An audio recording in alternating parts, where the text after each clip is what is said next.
Can you hear me? Hello, everyone. Hi. Hi, it's showtime. Happy Thursday afternoon. Who's joining me in here? Come say hello. I've got my coffee and my favorite cup, my Seabreeze In cup, and which is I had made when I first published Seabreeze In. And can you believe that has been that was summer of 2019. And since then, we've got, well, I'm working on book number 13, lucky number 13, in the series, which is Seabreeze Garden, and that will be out soon. But it's, gosh, what a great journey we've been on together. I've been editing, as you know. We're getting close to the launch date. That'll be in May. So it looks like it's about, 3 weeks, 4 weeks? I think it's about 3 weeks or 2 weeks before I have to get it in to my copy editor. So it's just around the corner. I'm doing some last minute things. I like to get all the historical bits right. And I love to bring history into the books. As you know, that's a common thread throughout with Amelia Erickson and all of the things, intriguing things that they find at the Seabreeze Inn. Hello, Sarah. Hi, it's good to see you. Oh, you're reading them right now. What book are you on? I just love it when people come in and say, I'm on book number 3. And I think, oh, of all the fun that they've got ahead of them, because I've really had fun writing these books. And each time thinking, now let's see, are they going to find something in the house or nearby, or what kind of intriguing thing can I bring out? And I've got this whole as you know, Amelia Erickson was the original owner of the Seabreeze Inn, which was called Las Brisas del Mar, or Sea Winds, Seabreeze. And so I'm always thinking about what she could have left there, what she could have hid. In her later years, she had Alzheimer's, so she wasn't, things don't always make a lot of sense that they find or where they find them. So it's really fun. Oh, hi, Sarah. Let's see. Coral Celebrations. Oh, my goodness. So you're almost through with the Coral Cottage series. Yeah, I love that one. I love the Three Sisters. And, I love writing Ginger Delavie as well. She is one of my favorite characters, and I hope you've enjoyed reading about her too. She's kind of loosely based on my grandmother, who was always dispensing wisdom, real life wisdom, and also the kind of grandmother that maybe I'd like to be. I think we'd all like to have that kind of relationship if we're a grandmother or soon to be grandmother, or might be a grandmother someday, or have a great niece, or, I don't know, we have a dog, right? We want to impart that wisdom to the next generation, and we want to see them fly. Maybe not the dog, but we do want to see them well trained, or maybe not so trained, as the case may be. I think we only need a little bit of training. The rest we're going to figure out by ourselves, make our own mistakes, right? Here's to fun mistakes. A friend of mine said that in the Chinese language, they have a saying, and I'm probably going to get this wrong, so bear with me. But she said the saying goes, if you want to insult someone kindly, kind of like a bless your heart, it depends on the bless your heart. I can say that. I'm originally from Texas. But if you want to sort of insult or put a curse on someone, and correct me if I'm wrong here, but you say, may you lead a very interesting life, because interesting is not peaceful. It could be chaotic. And so anyway, there I go, off on another tangent. Hi, everyone. Oh, did you read the Seabreeze Inn series too, Sarah? Oh my goodness. So you've met most all the characters then. Yeah, And I always the I love writing multi-generational characters because you've got the grandmother, you've got the main characters often in her 40s or 30s, as was Shelley. And who was happy that Shelley had a baby? I just love little Daisy. And then you've got the kids. And at Seabreeze Inn, you've got Sunny and Misty, and we all know Sunny's had her problems, but she's coming around. Maybe a little relapse here and there to keep things interesting. But she's another character that I just love, and I like to get her into scrapes and out of scrapes. And Ivy is like juggling everything. So is Marina over at the Coral Cottage. And what I like to do too is to bring in characters, some of the supporting characters from the different stories. So you'll see the shopkeepers, you'll see Louise at the laundry, or Mitch at Java Beach, or there's Hal and Carol up on the ridge top, or right now I've got Seabreeze Garden. Can you guess who you might be seeing there? Yes, it's Leilani. Leilani is coming back, so she'll be in there. Hi, Helen. How are you? It's good to see you. We've just been chatting a little bit about the series and how I like to tie them together. And I'm going to have a little surprise in Summer Street coming up. That's my summer release. And my assistant G is backstage right now. She'll be putting up some links and things like that. So if you want to pre-order, or one of the reasons we're here is for me to sign some books, right? And she will be putting up links to, if you decide you want some other signed books, if we still have them in inventory. We were just doing an inventory right before I got on the call. So I think we're good. I think everything on the site that shows that they're in stock is true. Oh, Helen, your words to God's ear, right? The Seabreeze books would make an amazing miniseries, she said. And I have optioned it to, and I can say it because it's it's out there, it's public knowledge. They released something to Publishers Weekly, but it has been optioned to Dynamic Television, who's also they've produced Jenny in Georgia, and just a whole slew of other things. Harry Wilde, that's Jane Seymour. Just the other day, someone said, "You look like Jane Seymour." I get that a lot, but I think it's just the hair, especially when we both had really long hair. That was back in my younger days. I had had really long hair. Yes, so they had a top actress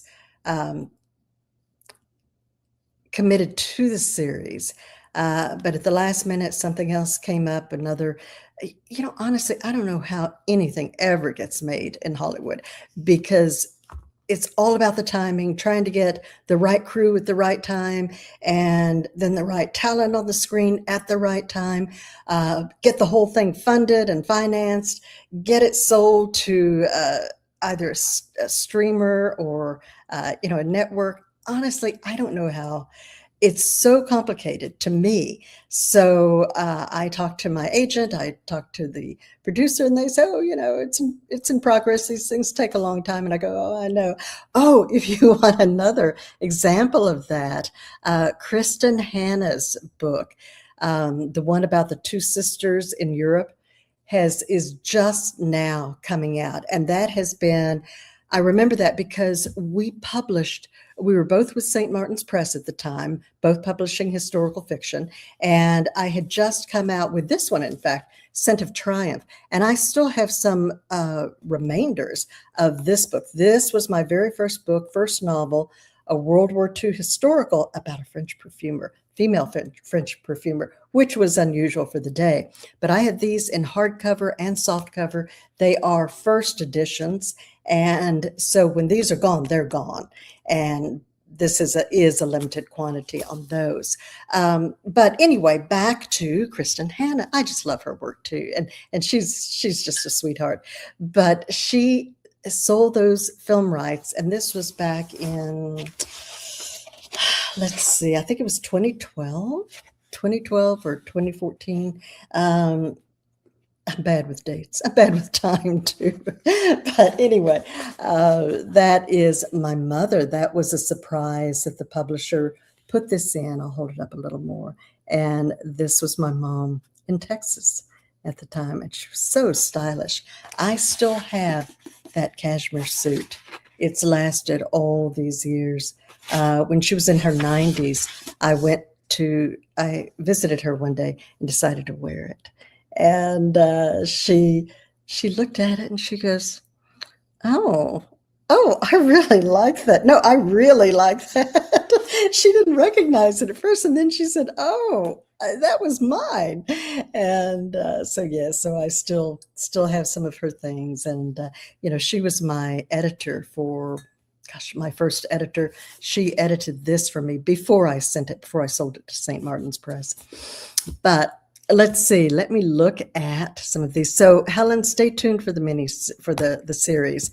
And it wasn't a mini series. Actually, they acquired the option on 10 books in the Seabreeze Inn series. So they were going for the long term on that, and they just loved the characters, the strong female protagonists Ivy Bay, that we all know and love, and Shelley, and just the whole gang. We can't leave out Bennett, of course, or Pixie. I've got a couple of readers in Florida, and they are thespians, so they act out every book. And I've got to remember, I have to make sure I've got Pixie in this one. But they act out the Pixie parts. She acts out Pixie, and they are so good and just so funny. And they're in the group, and I hope sometime they come in. I'll ask him if he will share some of those. They might do that. They're so much fun. I love you all. You're like my own summer beach town. I love this thing that we have going. And we can't leave out the ladies at Crown Island either, because, as you know, there's some connection between them and the Summer Beach groups. So, there we go. Okay. Yeah. I'm reading some more of these. Okay, the next book in audio coming out for Seabreeze Inn. All right, so we're looking at toward the end of May, so in just about 30 days, I think. And the paperbacks, because of the distribution system, the paperbacks, and it's all technical on the back end, so I don't understand it. I just understand that we can't do it yet. And so someday I hope to be able to offer the paperbacks on pre-order. I sure do. I can offer them. If I offer them on my store, it kicks off something in the system to the book distributor, and then the book distributor tries to distribute a book that doesn't exist. So then the order gets canceled, and no one wants that to happen. So that's the short answer. But I hope that someday we can get that worked out. Technology is just advancing at such a rapid pace.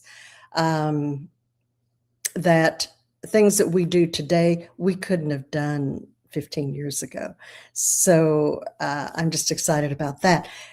I have a slot with a narrator with Erin Bennett, and she is scheduled to record, I believe it's the first week of June, she'll be recording. And she's just a wonderful narrator. I really, really love her. She's done such a great job on all of the books. She's become very popular. As many of you know, she has won a lot of awards for her narration. She was one of the hosts of an award show just this spring. And so if you haven't followed Erin Bennett, she is on Facebook, and I see her on Instagram. So by all means, follow her. She's got a very interesting life. She's always out there doing a lot of fun things. And I just think that she really brings the books to life. I mean, for me too. And I wrote them, and I'll be listening to one and I'll go, "Oh, I'm so sad. Is Pixie gonna make it?" And I mean, I know how it turns out, but I'm in the moment, caught up in her storytelling. It's just magical. So I really enjoy working with her. A couple of years ago, she had she had lost her, or she had I mean, as we all do, she had a throat infection, and she was really hoarse. And she said, "I'm so sorry. I'm going to have to, I'm going to have to put this off unless you think it's all right for me to record like this." And I said, "Oh, I think we can wait a little while." And so we did. But it was a few weeks until she was all the way back. And my heart just went out to her because that's her livelihood. And so, when we're all human over here on this side. And so when we have things that happen, if we're, and it's not just me, it's the whole team too, but it starts with me. But we've got a lean team, and I like to be able to bring books to you quickly, quicker than a traditional publisher could. And I use a lot of the same talent. So when I left St. Martin's, and I still use traditional publishers in Europe, Goldman in Germany, Nuevo Cieto in Italy, and there's some others. But I I'd like to be able to bring them out quickly, but sometimes things happen in the pipeline. So thank you all for understanding. We are human here. We're just doing the best we can until they turn us into AI, which of course some of my books have been. But that's a story for another day. Let's see. Yes, and I think Seabreeze in book. Yes, amazing series. Enjoyed The Winemaker, The Perfumer, and The Chocolatier. Those were the historical books that I wrote for St. Martin's Press and also for Goldman in Germany. I love those stories too. Historical fiction, as you might suspect, takes a long, long time to write because there are so many historical details that you have got to get right. And that's also what takes me time in the books I write now, because I had to do a lot of research. And I mean, you have to get the details right, from what happened, but also the setting, everything around it. So, for example, you couldn't have a woman wearing or having just bought a full skirted gown in the 1940s in the US, because there was a law. And you couldn't, for ready-made dresses, they couldn't have the skirt to be more than a certain circumference because fabric was in short supply. So, we're all talking about wars these days, and not my favorite subject. But, as I go back in history, and my mother lived through it because my father was a pilot during World War II, and they were stationed in Newfoundland. So he would fly from Newfoundland. Remember, they didn't have long range back then. So he would fly planes. He was a little bit older, so he wasn't in the combat, or in the battle, but he would fly from Newfoundland to Greenland, and then from Greenland down into the UK. I'm not sure exactly where. I wish I had asked a lot more questions, but I do have letters from that period of time, and they were writing back and forth before she arrived in Newfoundland. And there were a lot of things. For example, when they got married, she couldn't have a silk dress because silk was in short supply for parachutes. Their friends, they would get these coupons that would enable them to buy only so much gasoline, only so much film, all these things are the goods that went into making these were also in short supply.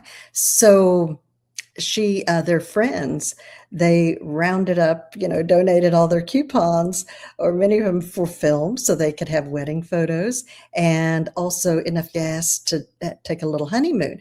And that honeymoon, I thought, oh, they drove. She said, we went to a dude ranch. Again, this is in Texas. He was stationed in Houston. I think it was called Arlington Airfield. And so I thought, oh, well, they went to what? I don't know, Nevada, Montana. I'm thinking a lot of gas, right? No, this was only, maybe an hour's drive, an hour and a half drive out of Houston. So things were really, really rationed. So every time I go to the pump and I look at those eye-popping prices, I think two things. I should be at home writing more, but also I'm very thankful that we have it. So, a lot of historical information. So I think in Scent of Triumph, I think she had, my mother, again, put a lot of her memories in here. So she had, when they could get bacon, it was coming in these little tins that were leftovers from what they were sending overseas to the troops. Just a lot. Yes, Kathy, you're right. Kathy says, my mother-in-law would tell us wonderful stories about the women who worked in the airplane hangars in California during the war. Women were so strong back then. Hey, I think we're awfully strong now. And yes, a lot of women, that was Rosie the Riveter. And, we've all seen that. And yes, they took places in the factories, in the fields, kept food on the tables, the Victory Gardens. That's a little hint. The Victory Gardens were a big thing during World War II as well. Everyone was growing what they could in the backyard. I have my own Victory Garden outside. I love to grow tomatoes and peppers. I've got all my herbs. I'm looking over here because that's my garden outside. It's not very large because I live in a townhouse, but I've got a lot going on. In the front, I've got blueberries and strawberries, and upstairs on the balcony is my citrus grove. So yes, my citrus grove, and I've got lemons. I have oranges. I've got the little kumquats, which are fabulous, and I'm also babysitting an avocado tree. It won't grow in a pot. Citrus will. It won't bear fruit, I don't think, in a pot, but it has to be a certain age, generally about 7 years before they will bear fruit. So I'm saving it for my son and his wife, and they just moved into a new house last year. We just celebrated the 1-year anniversary, so that was a big thing for them, a big accomplishment. So let's see. So yes, all those historical details, from the food to, the international phone calls, the music, what people were eating at certain times in history. So, for example, I've written several books that are set in Italy, like The Winemakers bounces between Napa Valley and Tuscany. Beautiful. I love doing research. And yes, I do. I go to these places and I visit. You bet I do. And so these have a lot of my memories in them as well. So this one, I had to really research what kind of food. Oh, I think that was Hepburn's Necklace. I put that scene in, a cooking scene in the kitchen. And, cooking is the language of love, right? So in a romantic historical fiction, of course, you're going to have some cooking scenes. And I had to make sure, do I have one out here? I think it's in the other room. But I had to be sure that they were preparing the kind of food that would have been grown in that area at that time, and that the ingredients they had were available at that time. Yeah, I told you it gets complicated.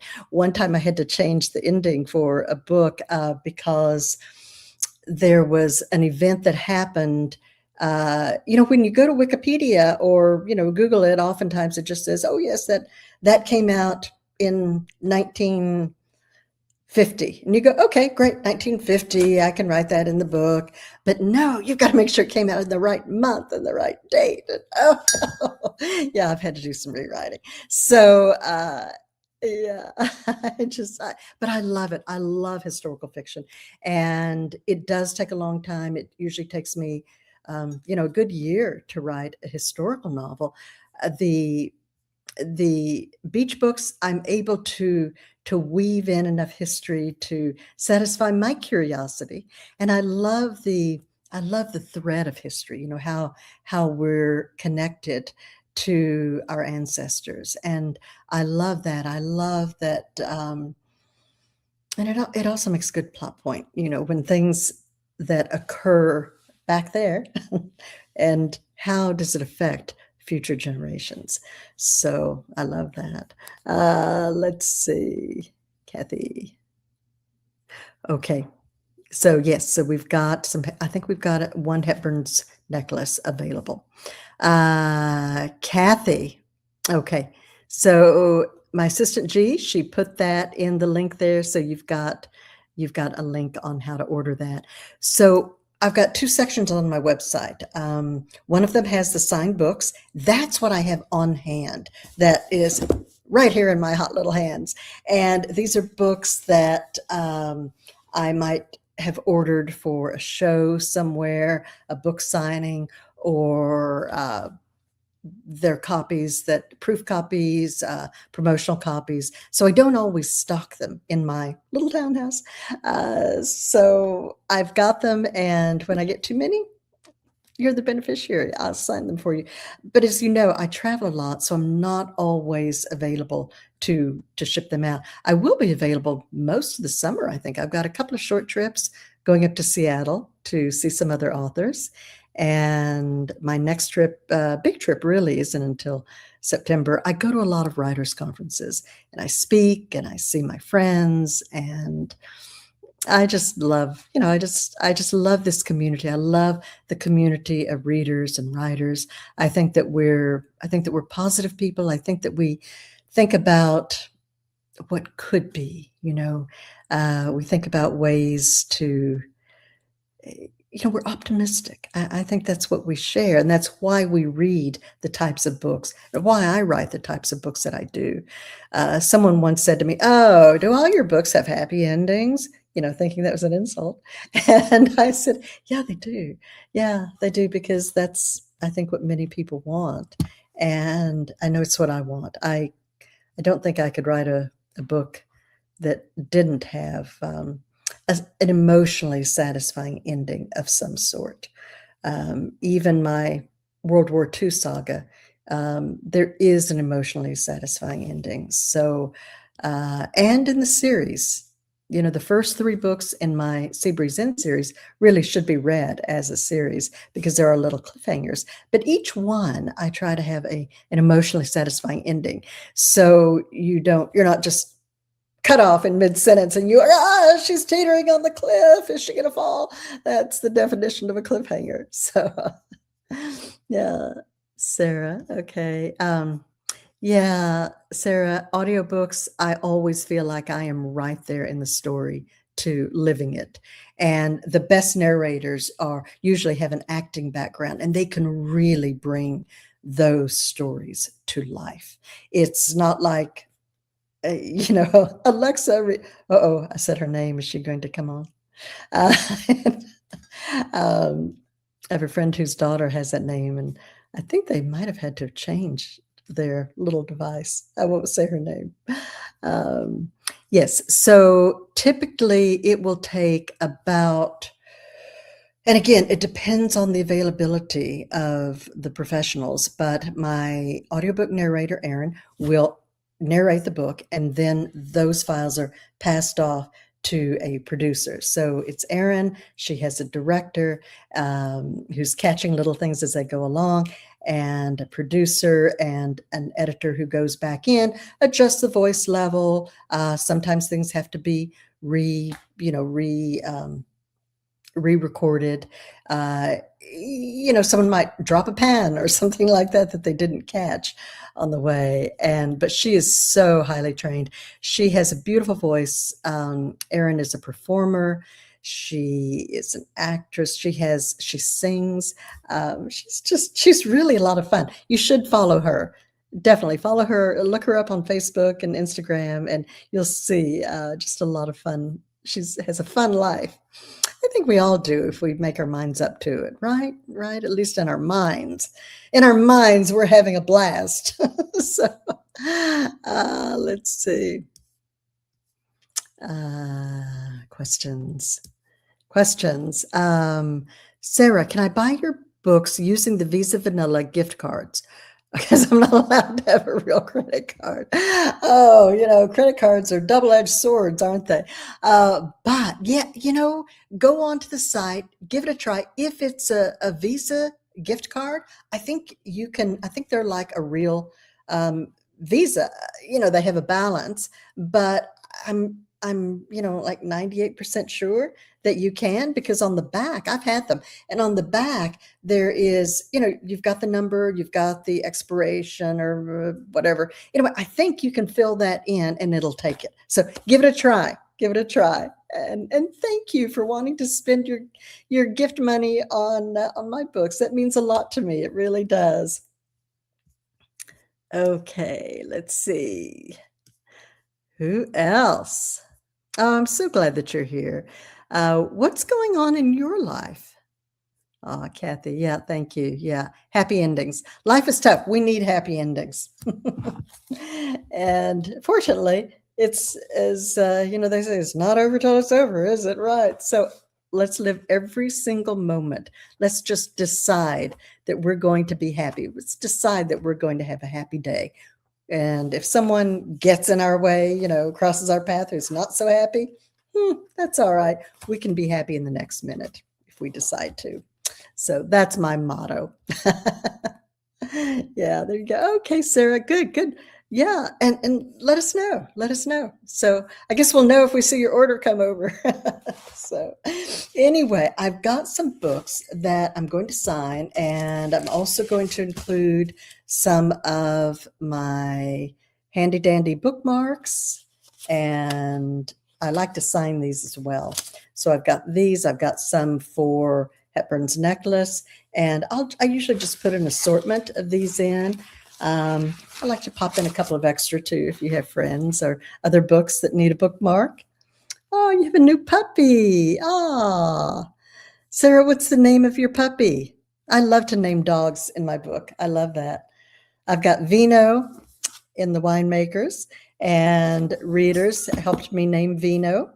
And I've got, Pixie. And then I've got the Labrador. Oh, I've got that crazy Labrador, out of control puppy in Coral Cottage that I just love. So he's the one who dug up the garden. Yeah. But you forgive him because he's cute, and you can replant a garden. So that's all right. Okay. Let me see who we've got here. Sarah, I think you're going to be Kathleen, Hepburn's necklace. Okay. I've got that one. Let's see. Do I have it here? I think I've got it upstairs. So, and that's the hardcover. Oh, you're going to enjoy that. Do I have it here? It's upstairs. So I will sign that a little bit later for you. Do you want me to sign it to you, or is this a gift for someone else? Let me know in the comments, and I'll be happy to sign it however you want. Can you have a bookmark? Why not? Ginger, in your email, you know where I've got them? I've got the welcome kit. Has anyone downloaded the free welcome kit? It's an ebook. It's a preview to the world. So I just had so much fun putting this together, and my assistant helped with the family tree and the island. We just really had a lot of fun. So it has the family tree. It has where things are along the coast, like, where's the marina, where's the Sea Breeze Inn, where is Where's Java Beach? Gossip Central is what I like to think of it as, Central. And, they know everything that's happening and everything that didn't happen, but they like to gossip about it. So yeah. And what else? It's also got all the character profiles, so you can a little bit about who's who, which if you're binge reading and going all the way through, um, not as important maybe, but if you've let some time go between books, or you're reading as I write them and publish, then this is like a handy little reminder of who's who. I've also got excerpts from each one. I've got a 10% off coupon in there. I've got the downloadable bookmarks that you can print out on. I would print them out on like a heavier stock paper. You can do that. And let's see, does anyone want a bookmark? Anyone want signed bookmarks? Even if you're not getting a book, just give me your address, email and address. Go to janmoran.com, and I've got the contact us, and there you can email me there, and my assistant G will see it right away. And just put your mailing address in there. Don't do it here, because this is a public forum. This is being recorded, and we don't want people knocking on your door. But do that. And I don't do this for everyone, but those of us who are here, send me your email address, or send me your address, and I'll pop some of these in the mail. I'll sign them and pop them in the mail to you, just because it's fun. Let's see. Her name is Ginger. Oh, Sarah's puppy is named Ginger. Oh, how cute. I love that. Aw. And is she a ginger? Is she a ginger puppy? I love gingers. Let's see. Okay, so Catherine, okay. Thank you to whoever sent. Okay. To my sister Sharon. Okay, great. I will be sure to do that. Another copy of Kathy, another copy. Let me get back to you on that. If you don't need it right away for a gift, I usually put in an order of books from the distributor, and they're nowhere near as fast as Amazon. But it usually takes them, it might be 2 or 3 weeks, because books are heavy, and they ship them to me priority mail, and then I would turn around and ship it out to you. So if you don't mind, if it takes, a few weeks, I could put Hepburn's Necklace will be on my order. And so I'll just make sure that I have enough for you. So again, you can always email me through the website, and we can work out the details. So happy to do that. Let's see. Yes. So my assistant G just put in the free ebook, the Summer Beach Welcome Kit. So you can all go in and sign up for that and grab that. And let's see. Yes, Ginger Delavie. I love to name my characters. So Delavie means of life, and she really is a woman who has lived a big life and is still living a big life. And I love to write about her getting all dressed up and going into town, and going to the bank or whatever. And she's someone who's so sure and confident in herself and whip smart. And she is, she has standards, and she's going to maintain those standards. And I just love that about her. And she's a woman with secrets too. I love that. So she has, her grandchildren are finding out about this life that she's led that they had no idea about. And I just love that, because how many, I mean, if you're a grandparent or even a parent, are you going to tell your kids everything? I don't know. I think we all have a few things we hold back. I think that's what makes women interesting, right? So Kathy, here you go. Let's see. Kathy, if you buy it now, if it's in inventory and it says that it's available, yes, yes. G, actually, I think G, you're on the line there. She's in the studio, and I think she can put another one in inventory, and then you can go in and you can purchase it that way. So, and then we'll just know, we'll make a note of it that when it comes in, it's got your name on it. So we'll do it. See, there's always a solution. We're creative. We're creative women. We can do this. We got this. So, okay. So who have I got first up that I'm signing for? I've already signed some, but I've got some from, looks like I'm checking my list here, checking it twice. I've got Jamie. Jamie, I've got you down for the Summer Beach Paperback Duo number 11 and 12. Let's see where I have these. Oh, got some right here. So Jamie has gotten the Seabreeze Library. This was book number 11, and even I have to check now, and book number 12, which is Seabreeze Harvest. And I loved this one. I loved writing it. It has a Thanksgiving theme, but I think it's a year-round kind of book because it's really about, it's about family. It's about being thankful for what we have and making things to be thankful for. And also when the worst happens, as it does in this book, what's the worst thing that could happen on Thanksgiving? I don't know. I had a lot of ideas to choose from, but I chose one that I think you'll find is kind of fun. So this one is for Jamie, and I am going to sign it to Jamie right now. So I like to sign here. Has anyone noticed that we've got new covers? Yeah, new covers. So I'll tell you what happened. I started these 2019. So 2019, I had this one came out, and then Seabreeze Summer, which is the next in the series, and then the third one, Seabreeze Sunset, was meant to come out in, I think it was March of that year. So what happened in March of that year of 2020? Pandemic, right?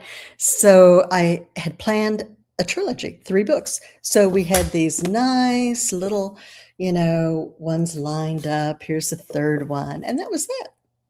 And I thought, we're just going to do a trilogy. Oh my goodness. Everyone was at home reading. And I thought, okay, as long as you're reading, it's my job to write, and it's my job to keep people entertained, right? So I said, okay, let's write Seabreeze Christmas. I started Coral Cottage then. I mean, we're really industrious because we had nothing else to do, not even go grocery shopping, right? So I kept writing and writing and writing, and you know what? We ran out of umbrellas. That's what happened. We ran out of umbrellas. My book designer, she came up with some great ones. One of my favorite ones. And if we recover the series, I think I'll keep this one because I just love it. This is Seabreeze Wedding. And I just love the pale pink, baby pink umbrella and how it's decorated. I just love it. See, that's so pretty. Anyway, I do. I love working with my designer on covers. And that's the great thing about having your own publishing company and being able to do that. But anyway, we ran out of umbrellas. So we started, we took a little bit different, a little bit fresher approach. You always want to stay with the times. This one came out. I loved. Is that so cute? Seabreeze Library. I love this little library that she did. And of course, that's in the book too. Because when I was a little girl, I was fascinated with the little, traveling libraries. And I love that. And in the book, of course, it's a bit fancier, but this was such a cute one. And here's a secret. And I can't believe none of you have, or maybe you have, but no one has mentioned it yet. If you take a magnifying glass, check out these books. Take a magnifying glass and check out those books and tell me what you see. I'm not going to tell you. I want to see if anyone will do it. I've been waiting to see if anyone would notice. We put a little Easter egg in there, so yeah, sometimes I do that. Sometimes people notice things, sometimes they don't. It's my way of having a little fun. Okay, so back to signing. Okay, this one's for Jamie. Is Jamie with us? If you are, say hello.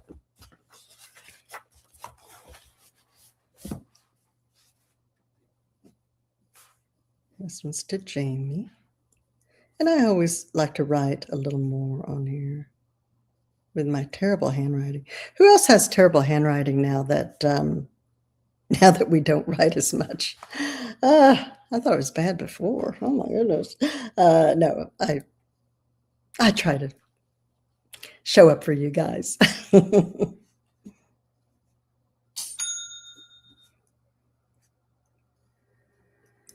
So, to Jamie, warmest wishes.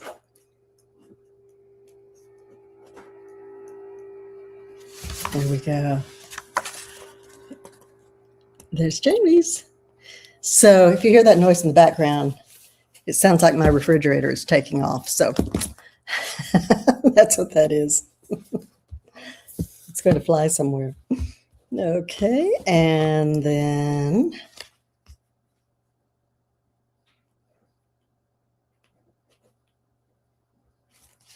so she's got a signed bookmark as well. So she'll get that. And I think I've got some other signed bookmarks. Or some other bookmarks. Let's see what I have. Ooh, got one of my original Scent of Triumph ones. So I think we should throw that one in too. I'll have to get out another pen because this one won't write on that glossy surface. I've got some Hepburn's necklace. Yeah, there's my Hepburn's necklace ones too. So I thought these turned out so pretty. This was a cover designer in Europe. So this is the one that Goldman used for the cover of Hepburn's necklace. And I thought it was so pretty. And this is Lake Como. So that book is set in Lake Como, Lago de Como. And it was just one of the most beautiful, magical places that I had ever been.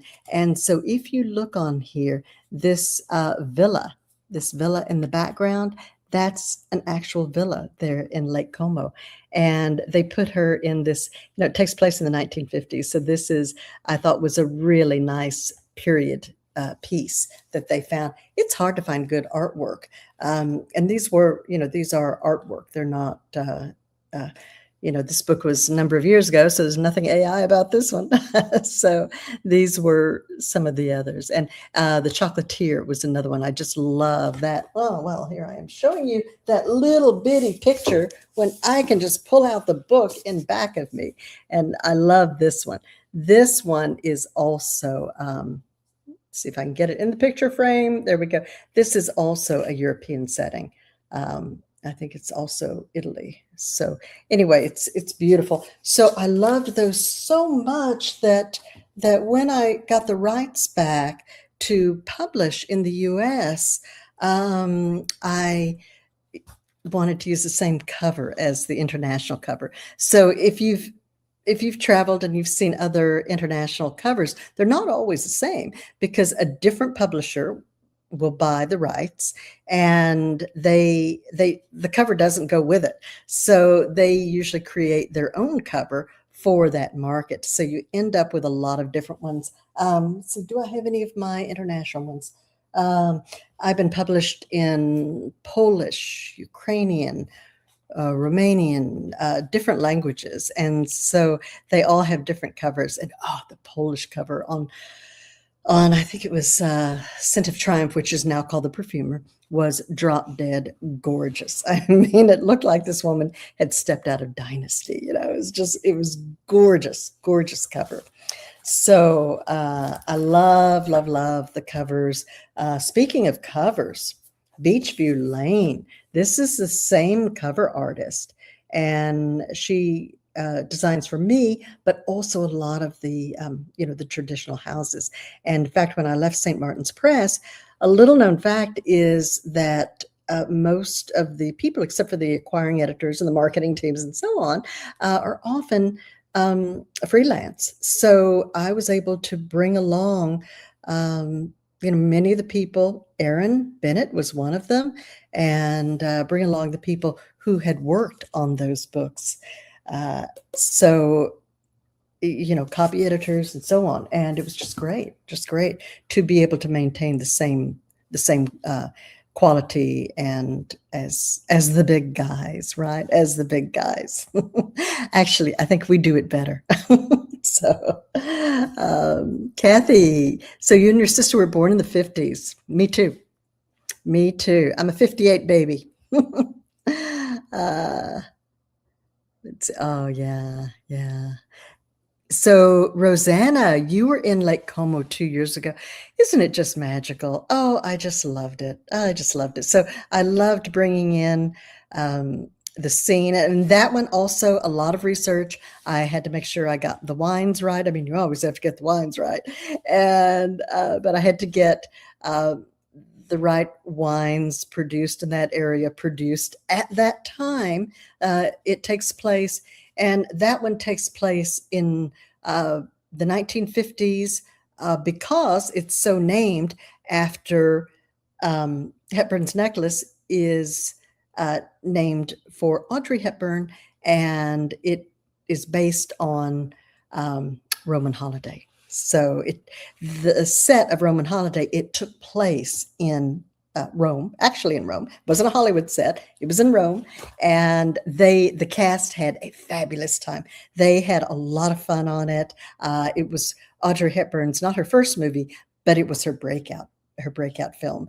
And she's just so, you know, optimistic, and I loved her attitude. Even and if you've read anything about her history, her background, she had a very tough time growing up during the war years, and it was in Europe, and it was uh, but she chose happiness and positivity and kindness, and we have that power, we can do that. So I just loved it. And I have a silk scene, of course, those beautiful silks that they produce there. And of course, I had to research that a lot. So there's some history there as well about the silkworms and how they got to that area. They weren't native, I don't think. Anyway, they grew the population of silkworms to produce this beautiful silk. Today, the silk, a lot of it comes from China, but it's brought in to Italy still. And that's where the real artistry and magic happens. So just beautiful, fascinating history about that whole industry. So I had to write it in. I had to. You know how I love learning about different industries, the winemakers. I spent some time there with my friends. Actually, I have two friends who own vineyards, both women who own vineyards in Napa and Sonoma Valleys. So I mentioned them in here. I mentioned their wines as well.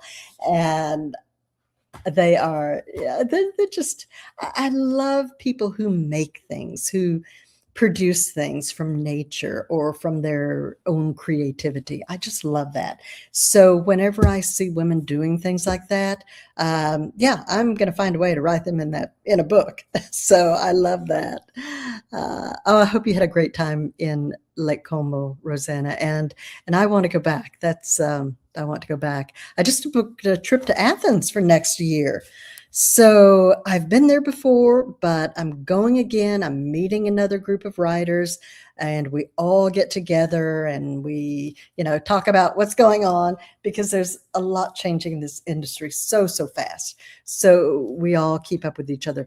Sarah says, what series is Beachview Lane? This is the first in the Crown Island series.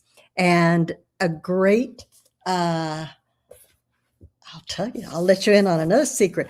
Not so secret, maybe, but Crown Island is based on Coronado Island. Coronado, of course, is crown in Spanish. And Coronado Island is a real place, unlike Summer Beach. I know everyone wants to go. So do I. I wish. Anyway, Summer Beach is it's a place in our mind. It's a happy place in our mind. But Coronado Island is a real place, and it is off the coast of San Diego. It's a little bit of a misnomer because it is kind of attached by a strip of land to the mainland, but you get to it across either by ferry or by bridge now. And half of it is Navy, I believe. Oh, if it's Marines, I'm going to be in trouble. But I think it's a naval base is half of it. And then the other half is just a beautiful, beautiful community. And that's where the Del Coronado Hotel is. I've stayed at the Del Coronado Hotel a lot before I moved to San Diego, and I just love it. I love the history. It's the largest wooden structure hotel in the world. Presidents have stayed there. It has resident ghost. It just has everything, right? And it's on the best beach. Or one of the best beaches. I can't say the best because I haven't been to them all, but it has one of the most beautiful beaches in Southern California. It's wide, it's long, it's just a beautiful beach. And there's history there too. There were a lot of films that were shot there, some famous ones with Marilyn Monroe. And so, of course, I had to write all that into the book as well. But anyway, Crown Island, this one starts off with a mother. It's April Rains, and you met April Rains, I think it was in Seabreeze Reunion. That's where you first met April Rains. And so April's having some issues, as so many of us do. And what would be a book if we didn't have a flawed character, kind of like ourselves? And but they all learn something and they all come out in the end. But April Rains and her two daughters. So this one's a little bit different because each one gets their own book. So Sunshine Avenue is her daughter, Junie. Yes, Junie, I had to check and make sure, is Junie. And Junie is a young widow. And so she's taken it hard. April, on the other hand, is going through a divorce. So her husband took up with someone else, you know how that is, and has started another family. So she's decided that she's going to go back to the island where she grew up, which is Crown Island. And she's going back there and she's going to make a new life for herself. She's a historian. She's been teaching at the university. And, there's that history link again, right? I love that. And so she goes here and she sets up a historical society. And so we learn a lot about the island. She does meet someone who's renovating the hotel, which is based on the Coronado, the Del Coronado, or the Del, as we call it here. And then this one, Junie, of course, meets someone here. And these are all named after the streets. So Beachview Lane is where April's mother lives, and she's another great character. I love her. So she's got her little romance going too on the side. Another widow. And so Junie, and then in this one is the wild child. There's always a wild child in the family. And this one is Maylia's story. Her name is actually May, but she likes to change her name, sort of as she changes her clothes and her persona, she becomes someone else. And so anyway, at the moment she's Maylia or Malia. You can also say it like that. So, there's no one right way to say the character's name. Some people ask me about that. So those three, Hibiscus Heights, I have these three on hand. Hibiscus Heights is the fourth one in the series that came out just last summer. And that one is April's best friend. So I had a lot of fun with that one too, because April, she's got another dog named Duke. I love Duke, and she runs on the beach with the Duke, just as I have run on that beach as well. I had to borrow a dog to do it, but yeah, I did. And so she is just a great character too, because she's never been married. She's got a great business going, and this woman's got high standards, and so she's got a great story. That's all I'm going to say. I don't want to give it away. And then Summer Street is going to be another one. It's going to be a surprise whose story it is. So can't tell you yet. It's going to be a surprise. Stay tuned for that. So also I've got in questions. Let's see. 55, Kathy. Yeah. Yeah. See? Yeah. And we're Generation Jones. So I don't know. I feel more like a younger version. But anyway, we're Generation Jones, which it seems like no one's ever heard of unless you are one of us. Let's see.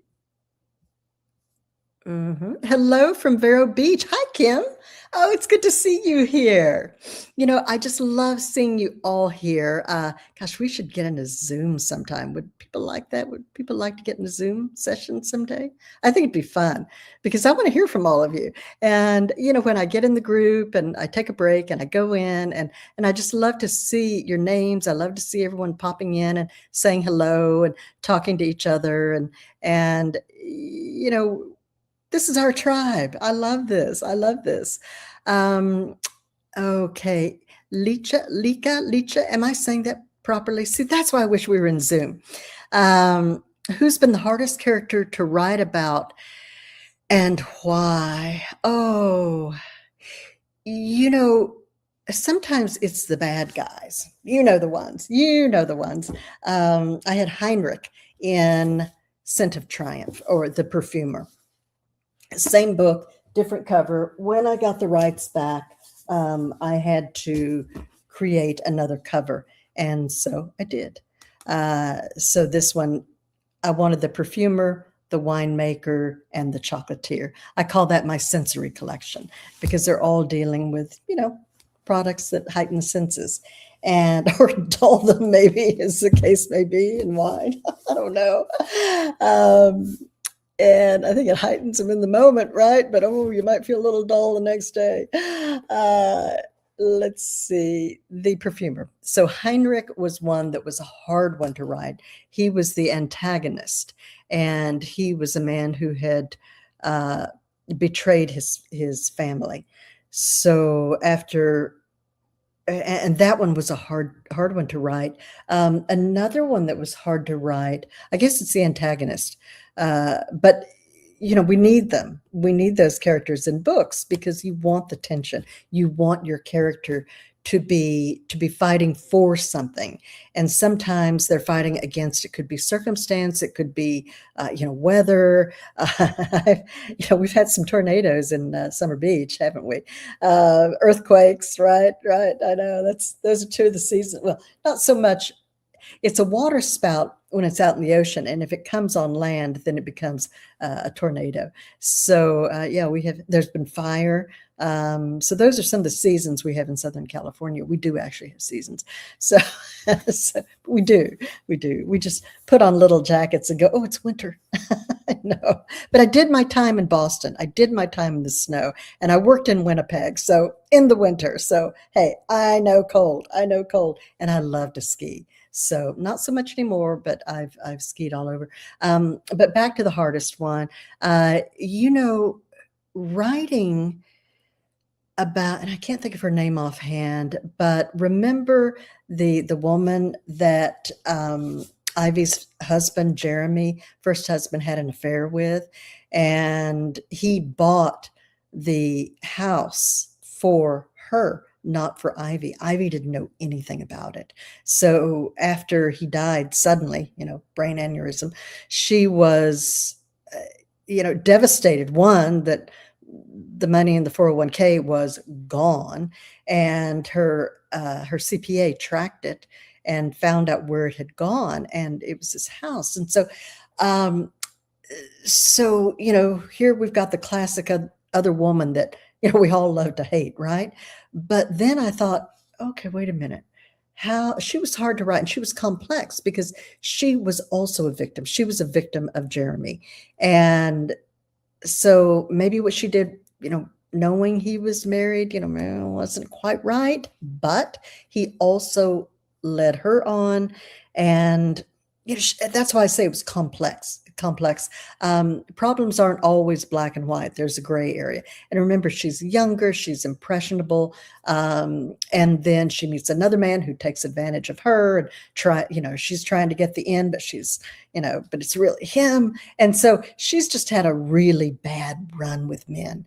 And she was a little hard to write because, this girl knows, she knows right from wrong, but oh, she's tempted. And I think sometimes, not all younger women, certainly not this generation, but I think that sometimes if you've, she came, and in my mind, I don't know if I talked about it, but in my mind, she came from a difficult family. And so many times my characters have backstories that I may not fully share. I might just touch on, but I go, okay, this is this type of person. This person suffered some abuse in childhood. This person doesn't have a high degree of self-confidence, or they're looking outward for approval, or things like that. So I might not come out and say it, but it's there, and it drives who that character is. And that's the way we end up with some complex characters. So she was a tough one too. And in the end, Ivy forgave her. So, and helped her. So, I hope I didn't give that away for anyone, but she was a good one, really an interesting one to write about. Kathy, my most adventurous travel. Oh gosh, I do love to travel. I've traveled a lot throughout my life, and my travel bug was really sparked. When I was in college, I went on a program called Semester at Sea, and it's still running today. And it was, there was a man from China who'd made a fortune in shipping, and he felt like, and you can read all this history, but he felt that if he brought students together and showed them how, the world, that people around the world often want the same thing, even if we're speaking different languages, have different customs and so on. You want to protect your family, you want to find love, you want to provide for those you love, you want to have friends and a good time going through life. So he thought if he could create a ship with students and faculty from around the world, that this would help to drive international appreciation. And so I was I was a scholarship student on it, and I was the assistant to the dean, and I got to circumnavigate the world from Spain through the Mediterranean, the canal, down India, all up through Hong Kong, Asia, Japan. It was really a magical time. 4 months I was on this ship, and it was absolutely magical. I hadn't traveled that much. That was my first my first introduction, really. And I always say books were my first passport, because they were. And I loved reading about other places, other countries. And so anytime I can, I like to travel. I just got back from New Zealand not long ago. That trip was one I didn't know if I was going to be able to make it. As you know, I had some health issues, and it was the day before my doctor said, okay, you're cleared to travel. And it also helped that one of my friends, I've got a friend who is a doctor, and she was in New Zealand. She's a Kiwi. And so I felt a little bit safer because if anything happened, I could, I knew someone. Always good to know a doctor, right? Where else? Oh my goodness. Just so many places. I was in Machu Picchu. I climbed Machu Picchu just a few years ago. And that was an adventure. Not the Machu Picchu part, although it was. but the adventure was when the government, the president, not our president, that one, in Peru, fled to Mexico, and he was arrested. And they brought in another president, and then there were all of these political demonstrations going on.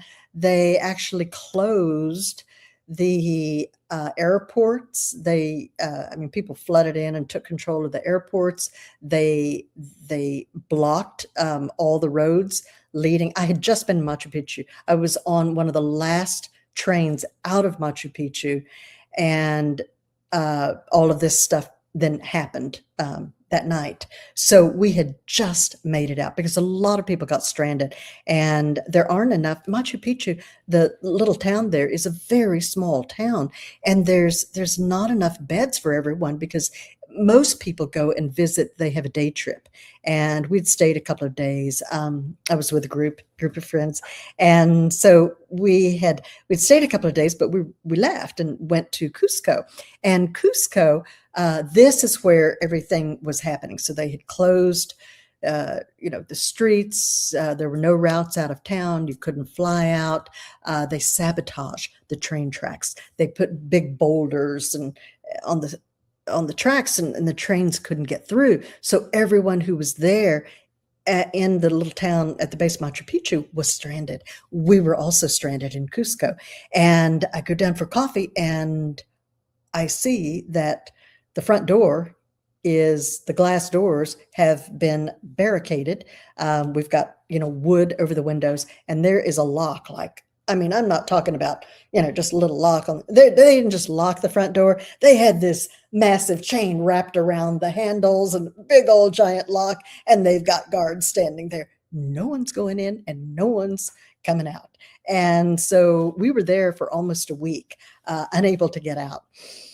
And it was pretty interesting. The streets, I could look out, the streets were bare, and I've got a book. I'm working on a deadline, right? I've got a book because this was a last minute trip. And the only way I could make this trip was if I took the manuscript with me and wrote in the back of the bus as we're, winding our way up to Machu Picchu. We were in Ecuador. We'd been to the rainforest. And so that's the only way I was writing around the edges, as I like to say. And yes, and I was even in the back of the bus, like typing on my phone. And my friends are going, "You're writing a book?" It's like, yeah, this is what I do.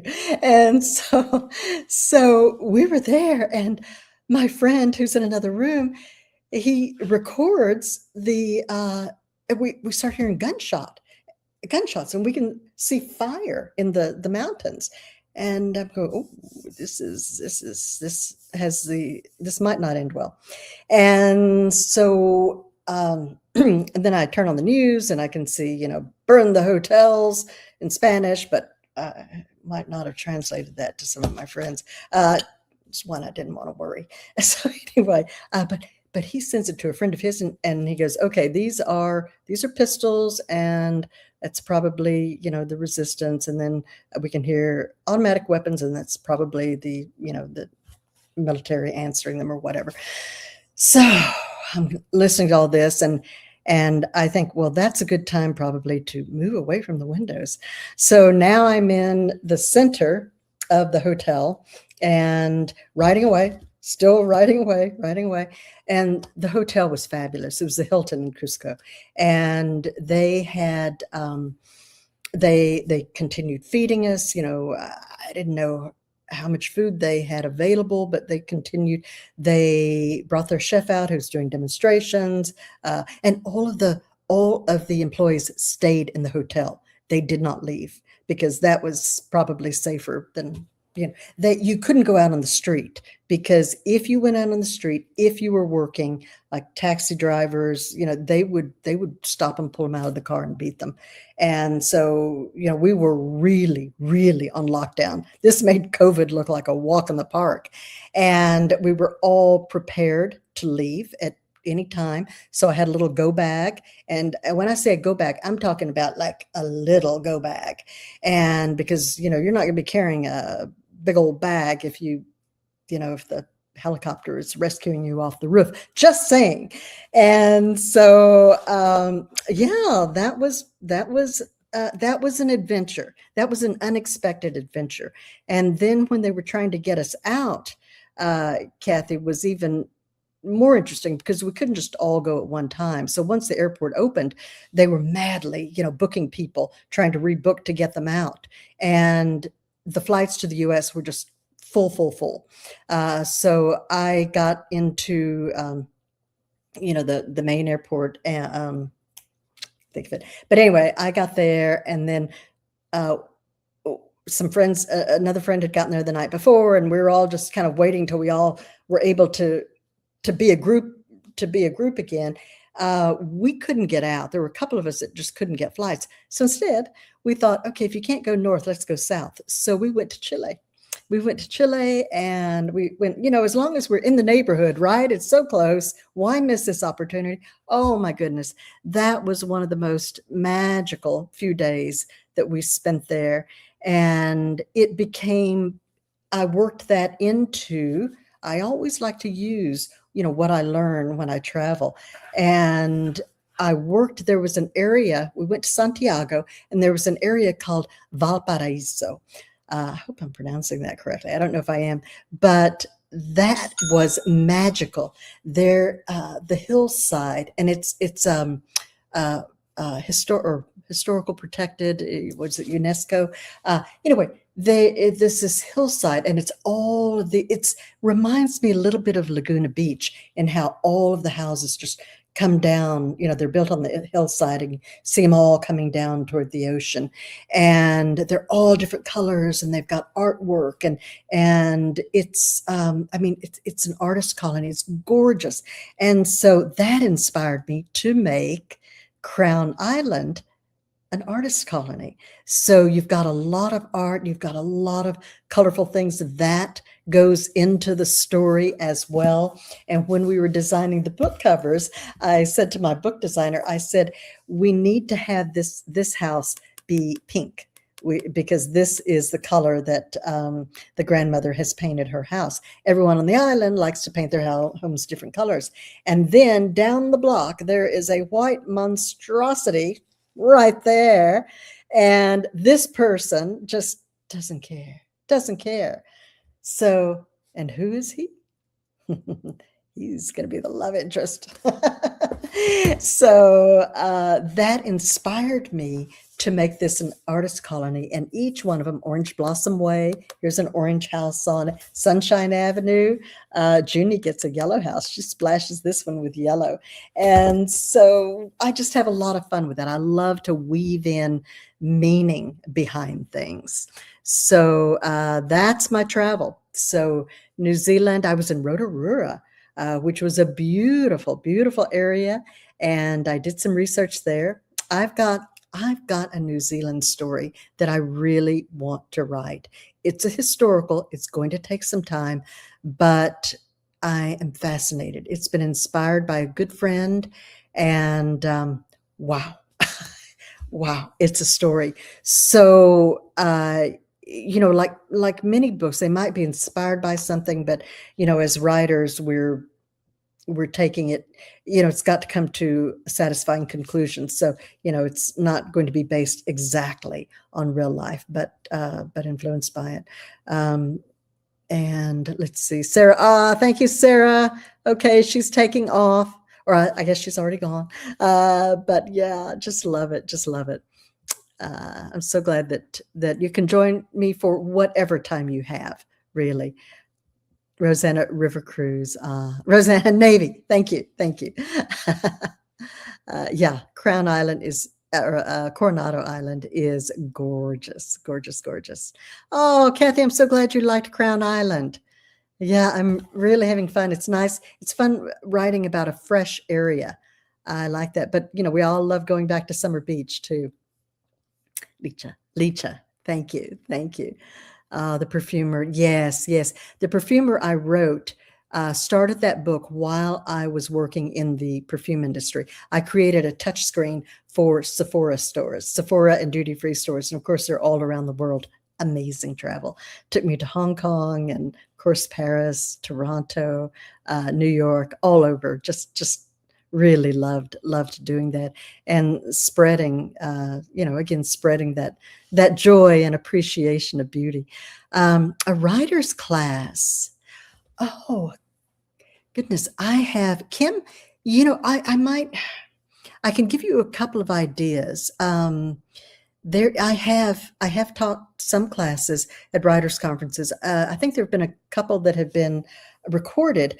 I think there is one on YouTube. It's under 20 books, 20 books to 50K. And there's a funny story behind the name. And these two guys that are still friends, and they started this group way back in the early days of self-publishing. And they thought, we could live in Mexico on about 50K. We could live like kings in Mexico on the beach for 50K a year. And we could, if we wrote 20 books, and they did the math, they're doing the math, and that would maybe give us that kind of an income, if we worked really hard and promoted it and marketed and advertised and all that. And so they started this little bitty Facebook group, just a bunch of friends. And they was like, oh, ha, ha, ha, what a funny name. Yeah, we're all going to do that. And of course, they far overshot it.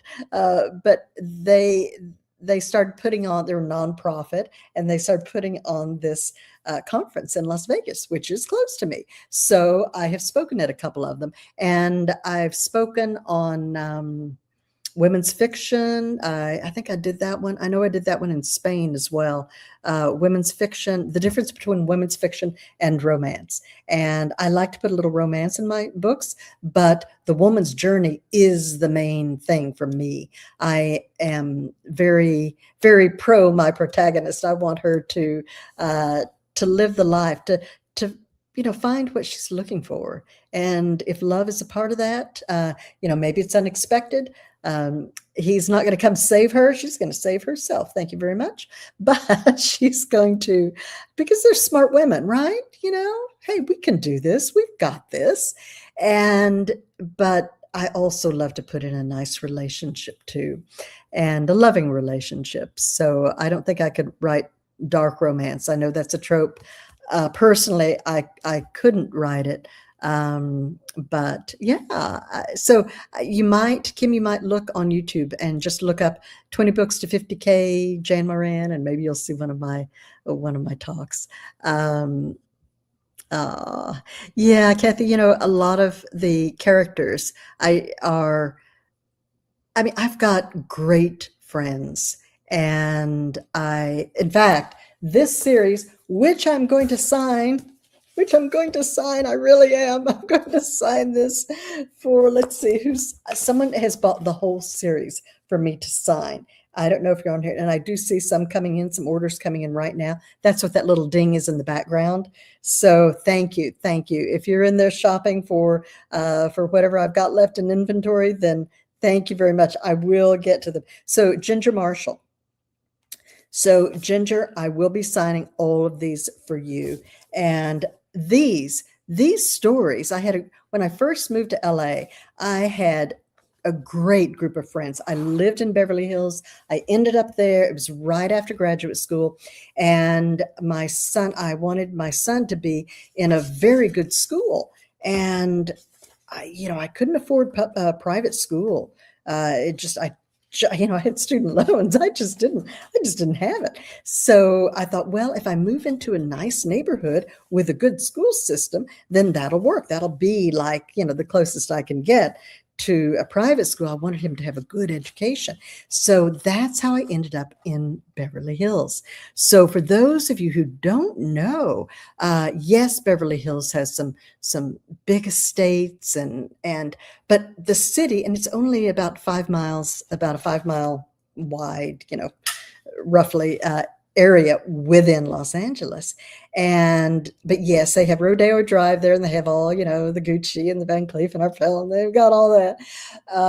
And a lot of tourists, but it's also a little village, and it has all the little shops, and it has the little hardware store and the little jewelry repair person and the cobbler and it, it has all of these little, and it's a walking village, but there are also apartments all around it too. So you've got the big estates in one section, and then the next section is, still big houses, but, not as much land. And then you come down to another section, which is a lot of condominiums and townhomes and some apartments. And then, you keep going. So the apartments in the area at that time were not that much more than other, parts of West LA. So, and I was working as a consultant, a management consultant, and that's how I got to Winnipeg, Canada. And so I thought, okay, yeah, I'm going to move here.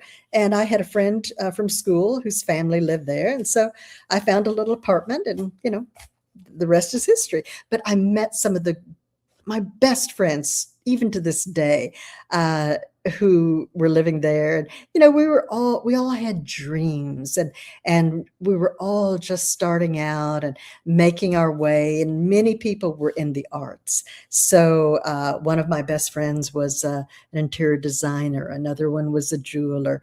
And another one was an attorney, and she handled, a lot of cases for people, in the area. But that's when I started writing again. I've been writing all my life. My first novel I attempted it in 7th grade, but I was writing poetry in elementary school. So, this is when I went to UCLA to the writers program at UCLA. So I was working during the day, going to school at night or weekends whenever they offered it. And it was an excellent program. A lot of people from Hollywood, from the industry, teach. So that's where I took fiction, nonfiction, screenwriting, and really learned how to tell the stories that I wanted to tell, that were in my mind. So while these characters, and each young woman gets her own book. These are my youngest characters, and they're all late 20s, early 30s, old enough to have, had some of their dreams crushed. and this is a story. These are stories about second chances and travel, and finding your way. And maybe it's when your first dream fails. What are you going to do? That's when real character is built. That's when we say, okay, that one didn't work out, or I got fired from that position. Now what am I going to do? They were jerks, but there's nothing I can do about it. And so this is what happens after.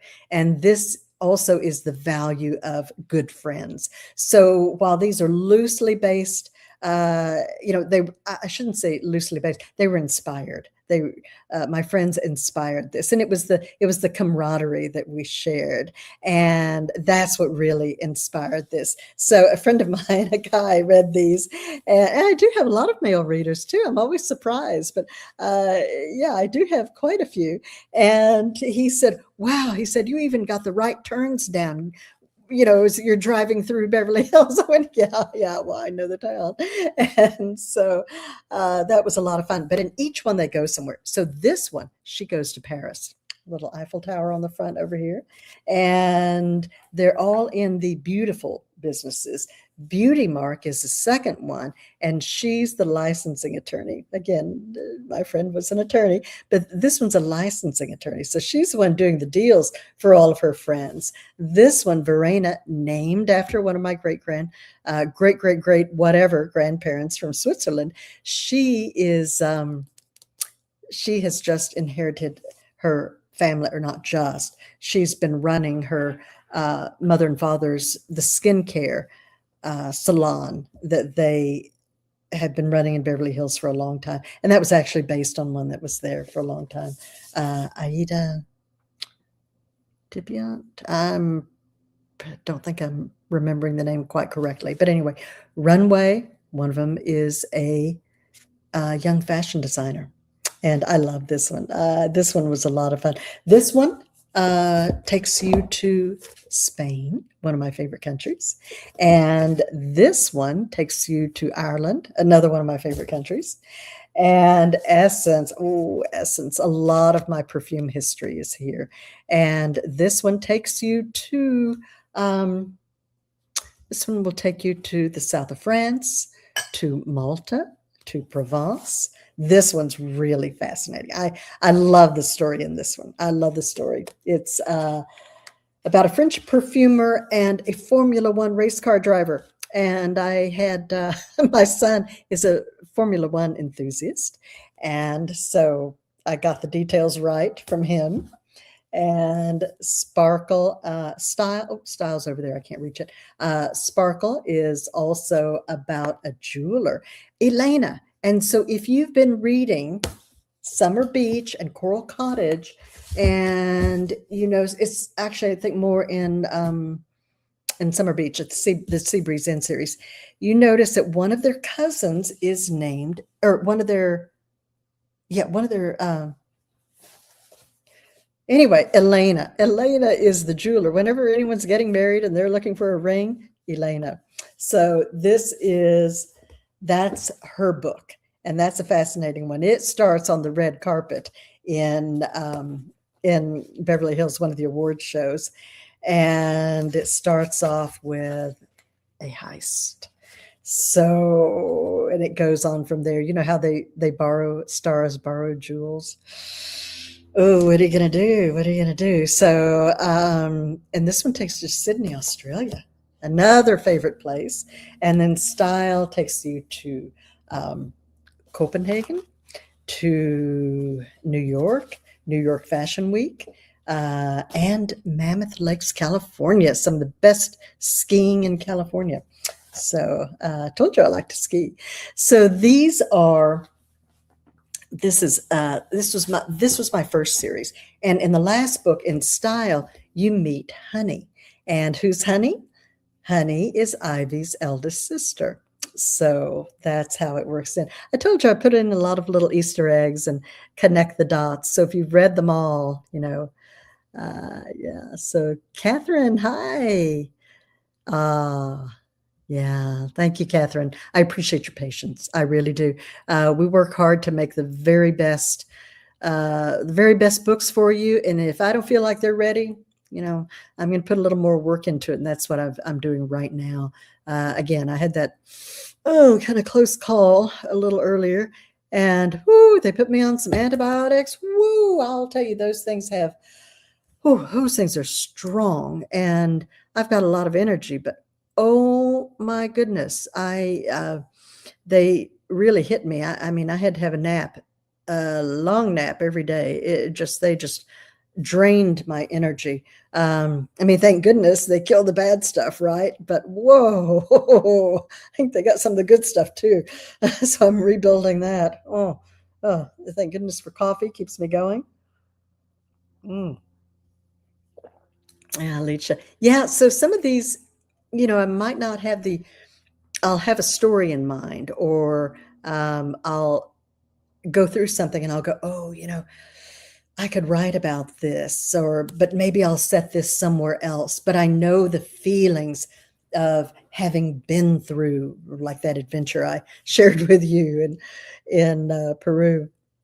And I love Peru. I would go back in a heartbeat. I loved it. And the people there were so kind, so caring. They took such good care of us. Honestly, I cannot say enough good things about them. They were just lovely people. If you get a chance to go to Peru, to Ecuador, what a trip. What a trip. Yeah. And you never know what's going to happen to you when you travel. You really don't. You never know what's going to happen to you, walking down the street or in your own neighborhood. I mean, crazy things happen everywhere, and you just always have to be prepared and have your wits about you. Another time I was in Sri Lanka. This was on that semester at sea program, and the Civil War broke out. So that was a little scary as well. And then I was on semester at sea. Remember, I was a work study student. So I was part of the staff. And as we went through the canal, we were an unarmed ship. So as we're leaving, going from Turkey, we'd gone to Spain, Greece, Turkey, and we were comparing different cultures, politics, art, history of history of art, history of religion, world economics. These were the things that I was studying on board the ship, and they all counted toward credit. It was put on by the University of Pittsburgh, and different ones at different times have the academic program. But this is semester C I'm talking about, and they pull the students and the staff from all over. So the dean that I was the assistant to, he was a professor from Dartmouth. And that's part of the story of how I got from my, little Texas town to, and ended up at Harvard. So, I mean, that just, sometimes it's where you put yourself. And I just, on a whim, decided to apply for this trip that was advertised at the financial aid office. I tore off a postcard, filled in my name. When it said financial aid available, I went, oh, yes. I ticked that box and sent it off. And, a few months later, I get this call saying, we've got a spot for you. Someone canceled, and can you be ready to go in 3 weeks? And that's how it happened. So, sometimes things like that can just change your life. So always put yourself out there. Always do that. Hey, Connie. Oh, Connie, it's so good to see you. I always love to see you. So do I name characters after my friends? Well, let's see. Mitch at Java Beach is named after one of my nephews. Verena, as I mentioned, was named after one of my ancestors from Switzerland. Oh yeah, Bennett. Oh my goodness, Bennett. Bennett is a friend. Yeah, and he was the one. I met him in school. We're just good friends, and he's the one who called and said, hey, what are you doing next week? You want to go to Machu Picchu? And I went, oh, I have a deadline, but okay. And so I was, tapping in the back of the bus, finishing that deadline. But yes, we were friends in LA. I was in LA at the time, and he said, in my next book, or in your next book, why don't you name a character after me? And I went, okay, that'll be fun. And so Bennett became the love interest in the Summer Beach series. And what's funny is that my narrator for that series is Erin Bennett. No relation. That's her last name. That's his first name. But I thought, suddenly Bennetts start popping up everywhere, Pride and Prejudice, I mean, the Bennetts are everywhere. And I always laugh every day. And I've got some readers whose names are last names are Bennett. And I just go, it's the world works in mysterious ways. So yes, so that's named after. So I do name sometimes characters after friends, and design book cover. Alicia, I have a book designer. I've got 3 book designers. And so this one was designed by one. This series was redesigned by one. Of course, sometimes, authors, if we're independent, we have our own publishing companies, then we can say what cover goes on the book. Otherwise, we can't. Sometimes we have some input, but it doesn't mean, they'll listen, but it doesn't mean they're going to do anything. So and then this was another one. And the Coral Cottage series. Oh my goodness, love this series. This was another one. So she was another designer. And a lot of times it depends on who's available. We have to book people out a year in advance, from my narrator to my book designers. We have to get on people's schedules. So they're in demand. They're good. The good ones are. And once you get started with a cover designer or a narrator for a series, you want to stick with them. So that's it. Thank you. Thank you, Rose. Yes, I'm eating a lot of yogurt. I'm taking prebiotics, postbiotics, whatever biotics, I'm throwing it down and getting my energy back. So, Kim, yeah. Kim, I'm writing as fast as I can. I think, Leach, I think we all have, you get to a certain age, you've had some close calls in life. You've lived, you've had some things where one time a doctor said to me, well, you should get your affairs in order. This was 25 years ago. And I thought, no, I did, but I'm not ready. I am not ready. And actually, I was quarantined, and this book had been in progress, and that's when I started it. So you see, great things can come out of adversity. And I firmly believe that. So I had started that book. This book took me 15 years to write. I started this book, and then I had my company. When my company was sold, then I went back to writing. I had a non-compete clause, which at the time was enforceable. They're not so much anymore, but at the time it very much was. And so I could not do anything else, basically in the entire beauty and cosmetic industry. And so I was able to return to my first love, which was writing. It's been a constant throughout my life, and I was just so pleased and blessed that I was able to go back to it. Let's see. Christina, Celebration, Florida. What a great name, right? I think I've got one, don't I? Seabreeze Celebration. Seabreeze Celebration. Let's pull it up. Here we are. I love to write about celebrations and communities. So, I love that. I go to Florida every year for the Novelist Inc. conference and meet a lot of my friends there. And that's where I meet all the vendors, my lovely people at Barnes and Noble and Kobo, and I just love all of them. Amazon I see in Las Vegas at that conference. So when I go to these conferences, and I go to several every year, sometimes I speak, but I'm always there to see my author friends, to do business with the retailers. So there's a lot to being an author. I wish we all just sat by the pool and ate bonbons and dictated to the chiseled pool boy, but we don't. It's not like that. At least I haven't found that. Is anyone doing that? Any other authors doing that? I don't know. Let's see. Resourceful, yeah, powerful women. I think we all have a reservoir of strength that many times we don't even know we have. And I think that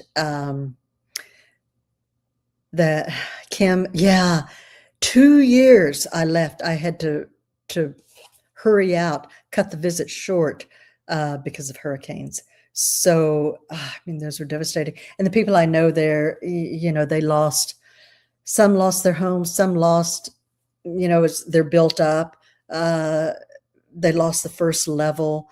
Now I think the building is, they've made some changes in the building regulations, but wow, that was a double whammy you guys got in that last go round. So yeah, Leisha, life is good. We've got to get out and talk with our friends and make those phone calls, write those letters, make those plans, because life goes like that.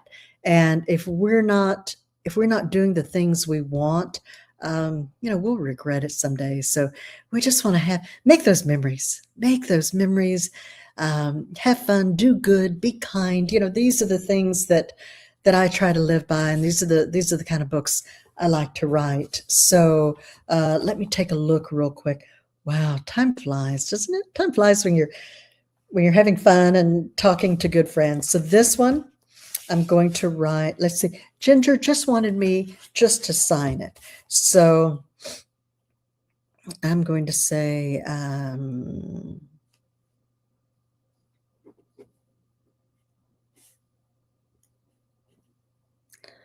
warm regards. So this is what, Ginger, these are your books. This is Flawless.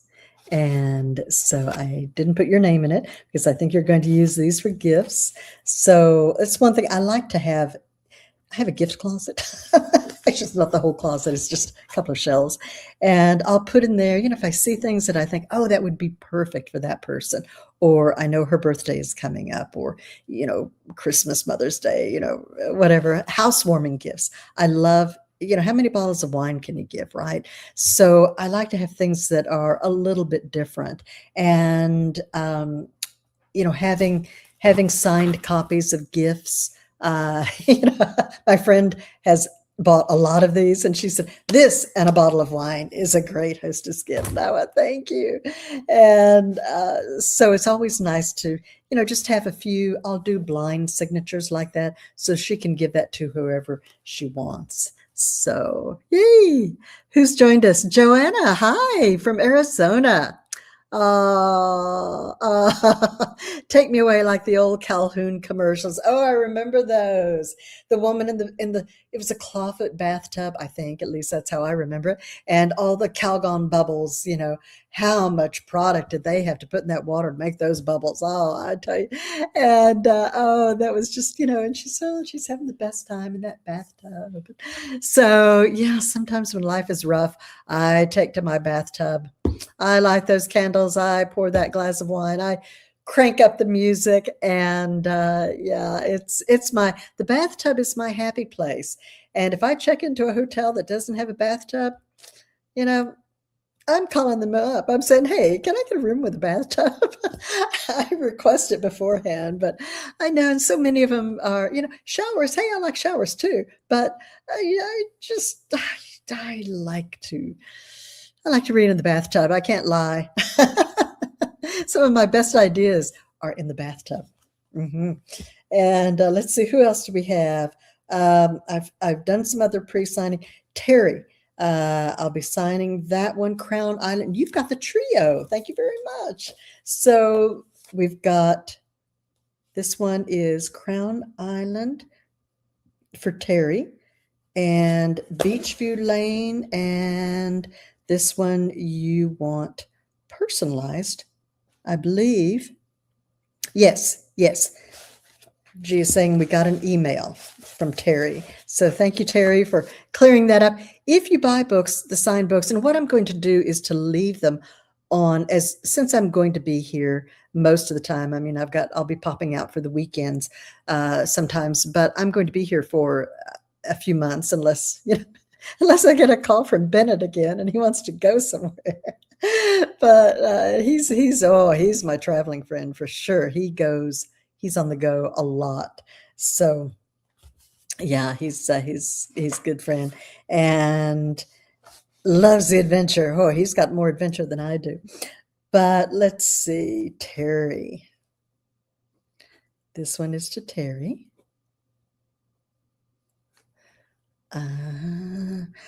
I'm going to double check if I think it's 1R, but it could be 2. I see 2 here. I thought it was 1. So I'm going to confirm that. And welcome to Crown Island. I love to share all the behind the scenes stories and where I get my inspiration, and because I can't put it all in a book, but I love being able to share the backstories with you, and there's always more backstories. Was it last year or year before? I was returning from a writers' conference in Marbella, Spain, and the first flight had been canceled. I had to fly from Mallorca. I'm sorry. I was in Marbella last year, Mallorca. So I went from Mallorca to Frankfurt, and then Frankfurt direct back to San Diego. So making that connection in Frankfurt was really important. If you've ever traveled there, it's an enormous airport. It's huge. And so I'm on this flight. Finally, the next day, I was able to get onto another flight, but because I was had come from a previously canceled flight, they had to find space for me, which was in the back of the bus, the very last row. You can imagine how I love that position right by the bathrooms. But it is only a few hours, so it was fine. But we get on, and there's a woman there who targets some other passengers and starts talking about them. She's talking smack about these two really lovely young women who are, young professionals, and they're just minding their own business and chit-chatting and everything. And the woman stands up, and as the flight is taxiing, and she stands up and she grabs the card from the back of the her seat, the seat back pocket in front of you.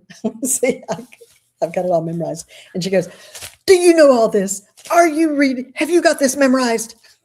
And everyone's going, "Oh my goodness." And the attendant was, right back there. This one station at the back is your taxing, and we were taxing. And she thought, "Oh no, oh no, oh no."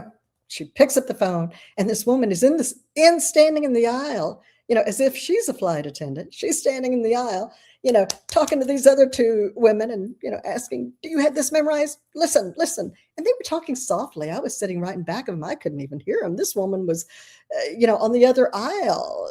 And I thought, "Oh, here we go, here we go, here we go." So there was a lot that went on. And they, the flight attendants, they're just not going to put up with that, especially with this air carrier. And we turned around and went back, and it took them about 15 minutes to talk her off the plane and then to get her bags off the plane. And so what happens. We hit Frankfurt, and I am running like I'm in a marathon to catch that flight. And I did. And I was the last person on the plane. I don't like those kind of adventures very much, but anyway, I had to write it in the book. So it is in,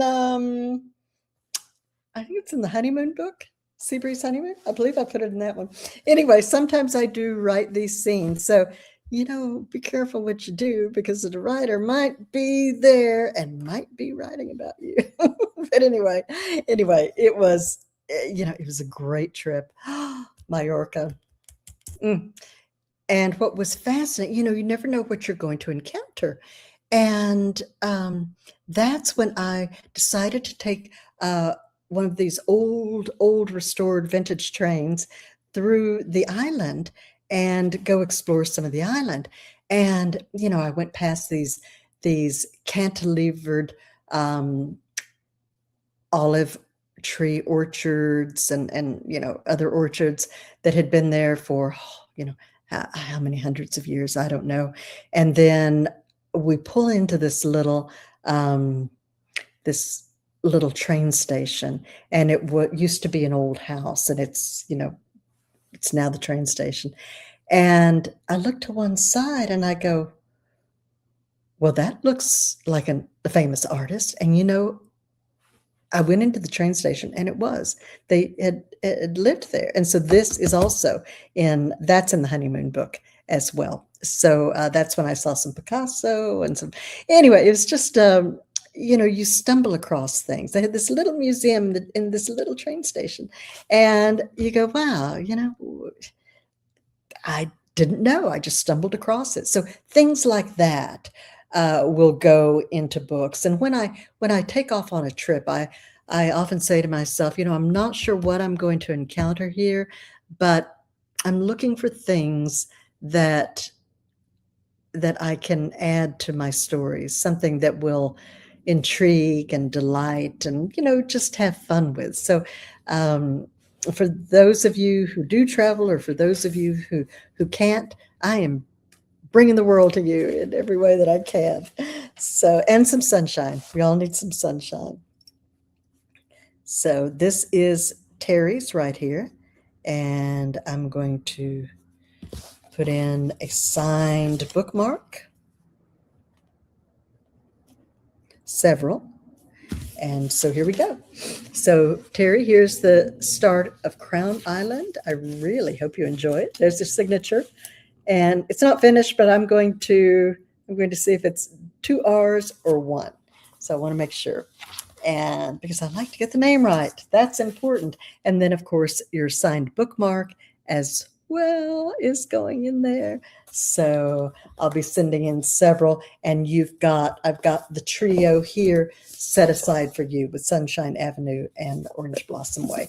So that'll be a fun way. You'll get to meet the family, and each of them have their own story. And then be sure to pick up Hibiscus Heights and then Summer Street after that, so you'll get the whole story. And what else? Let's see. Okay, so I've got some more people. Calgon, not Calhoun. Yeah.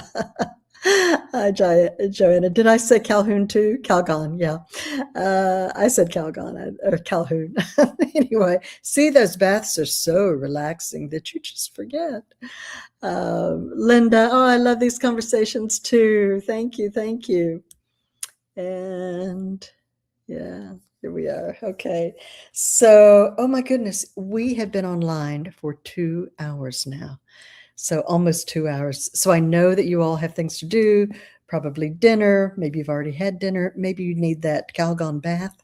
But I'm going to go graze my garden and see if I have anything. I have some lettuce, actually, that's come in. So that's been very nice. That, and I just throw, like a piece of salmon or maybe some garlic shrimp. I'll saute some shrimp real quick with some garlic. Oh, I can put just about anything on a nice bed of fresh lettuce, and that's dinner. A little soup maybe. And I'm living alone. I try to keep it simple and healthy. I try. But I will admit to, sometimes I hit up the cheese and popcorn on those late night editing sessions. What's girl to do, right? So got to keep working out. We've got to stay strong. I've been doing some weight training. I think that's really important as we get older. So even just, hand weights, sitting in a chair. My mother was doing the chair yoga in her 90s. And, so she's been my inspiration for a long time. Summer Street will be in July now. It's coming out July 21st. That is a pretty firm date. Amazon makes us put now in publishing. I remember my first book with St. Martin's Press. That pub date was all over the place. First it was September, then it was October. Then they said, no, you know what? We're going to put it we think it fits better in our spring catalog. So we're going to put it there. So it was just, it came out almost a year later than what I thought it was going to. So schedules get shifted around for all sorts of reasons. Let's see, Summer Street, Seabreeze Garden comes out in May, and it's just about going into the editor. So it's just on the cusp. Final check. And then in July is when Summer Street, that's number 5 in this series, will come out. So yes. And then the audiobooks, once we get the final manuscript, then it goes to the narrator. And really, it just depends on where I've been able to get into her schedule. So I remember, I guess was it last year or 2 years ago, I had a Christmas book, and she didn't have very much work at the time and got right in and right out. And I think it came out about 3 or 4 days after the paperbacks and the ebook came out, which was, amazing. But it's usually not like that. It's usually going to be, maybe a month is what we try to do. But again, it depends on where I'm able to get into her schedule. Last year was particularly tight. She was really popular last year. And so it was I couldn't get a slot. My spring, I think it was Seabreeze Library and Hibiscus Heights that we couldn't I couldn't get in on her schedule until, the fall, and those came out, uh, then the as they call it, the editing and the mastering can take time too. It depends on that's a different person. So that's another schedule. So everyone's schedule, just trying to get everything lined up with people scheduled, it can that's a challenge. Um, but we try to work with it.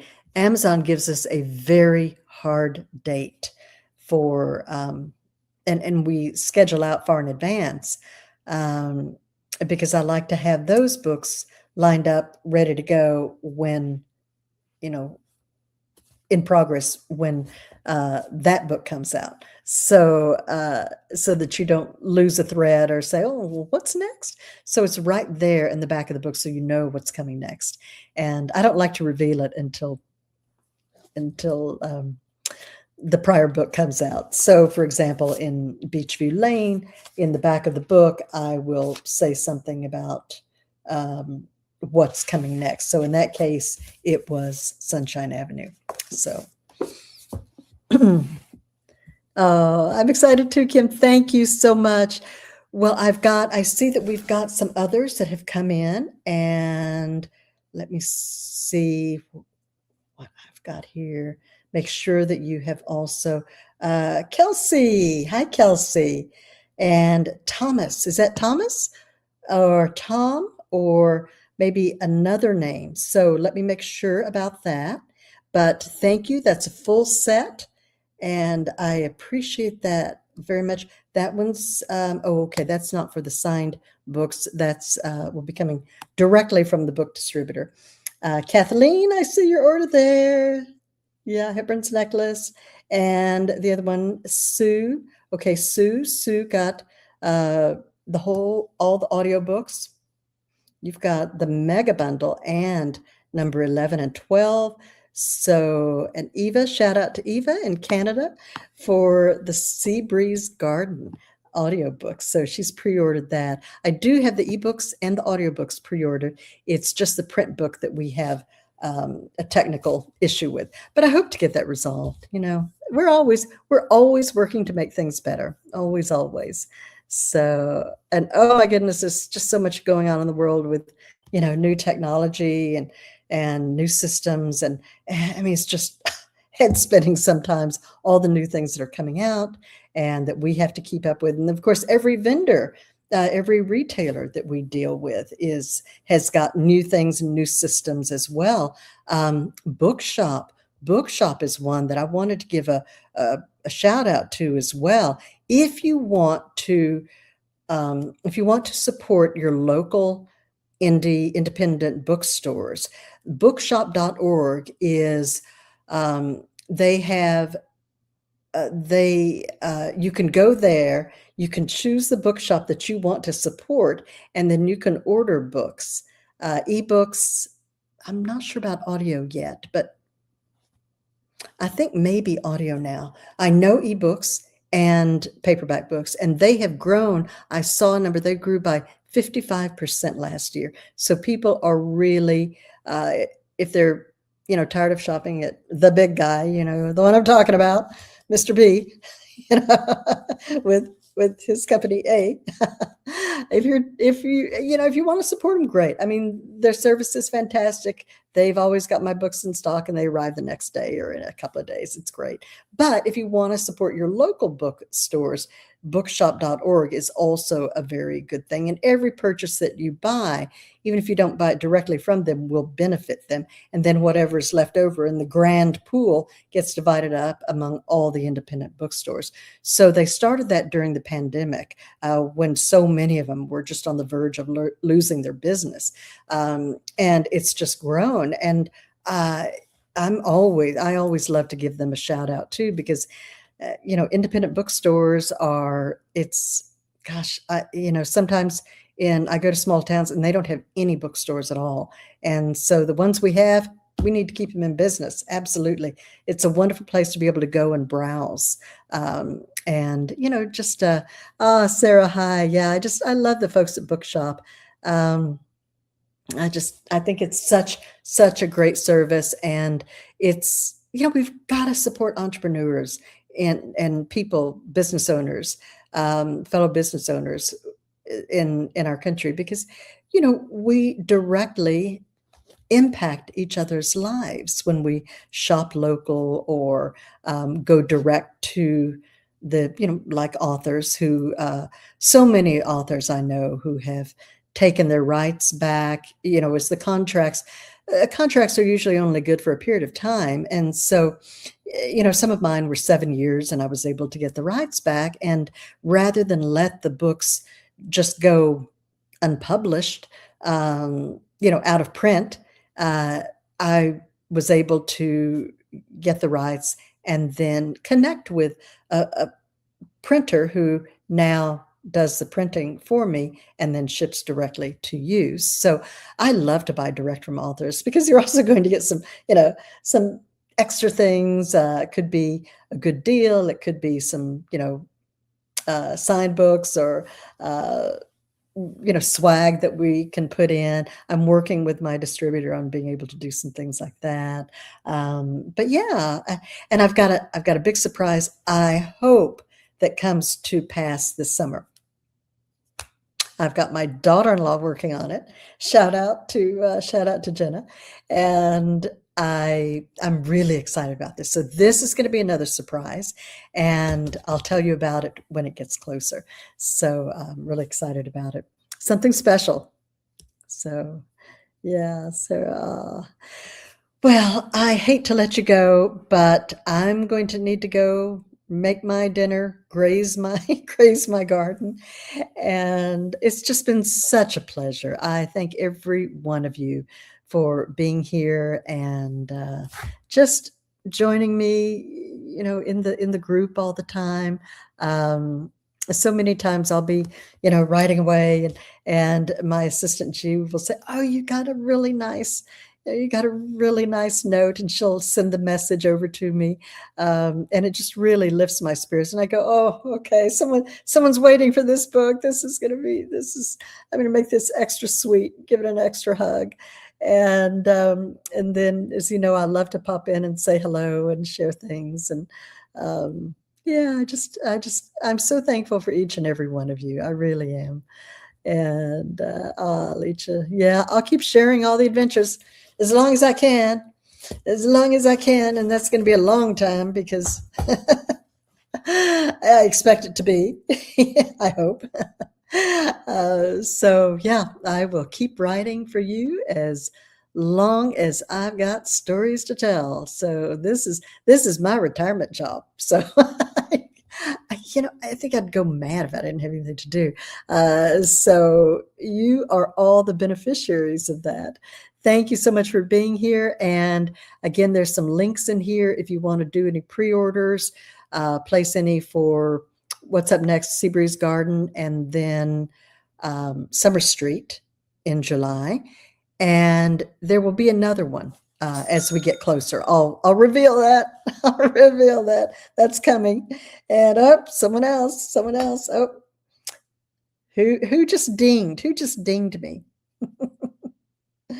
Okay, Kimberly. Hi, Kim. Which one did you get? Oh, Beachview Lane. Okay, great. You'll be my last signature. How about that? Let me find a Beachview Lane for you right here. There we go. I'll put Madame Chocolatier over there and Beachview Lane. And do you want it to, Kim, do you want it signed to you, or is this a gift for someone else? I can personalize it, or I can do a blank signature, whatever you like. Yeah, so I'll get started and then you can tell me who you want it to.